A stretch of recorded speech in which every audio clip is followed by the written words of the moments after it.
এই দেখো আজকে মুগ ডাল রান্না করছি, ঘন ঘন করে ধনিয়া পাতা কাঁচামরিচ দিয়ে মুগ ডাল রান্না করছি। এখন আজকে কামরাঙ্গা মরিচ, তোমার বাবা আছে না, কালকে 3টা কামরাঙ্গা মরিচ নিয়ে আসে, দেখো কামরাঙ্গা মরিচ পেকে গেছে, আমি ওইটাকে পিস পিস করে কেটে নিয়েছি। আর তোমার জন্য আজকে সকালে তো আলু ভর্তা বানিয়েছিলাম, আর দুপুরে করলা শাক ভাজি করছি, তোমার জন্য বেগুন ভাজি করছি, তোমার বাবার জন্য। আর ওইদিকে আলুর দম, আসো আমরা সবাই একসাথে খাবো। আলুর দম রান্না করছি। ঈশান তোমাকে আজকে কি দেব বলো?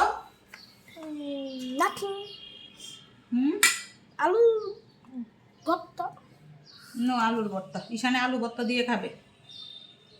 আর বেগুন ভাজি না, ঈশানে বেগুন ভাজিও খাবে না, আমি খাবো বেগুন ভাজি, ঐশী খাবে।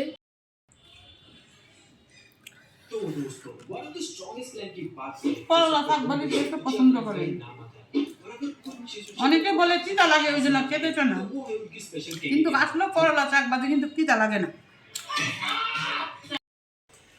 ওই ঈশান আজকে আলুর দমের থেকে তোমার মুগ ডালটা অনেক স্বাদ হয়েছে, দেখেন ঘন করে করে মুগ ডাল রান্না করছি, মুগ ডালটা সেই স্বাদ হয়েছে। আর সাথে একটু ভাজি, বেগুন ভাজি।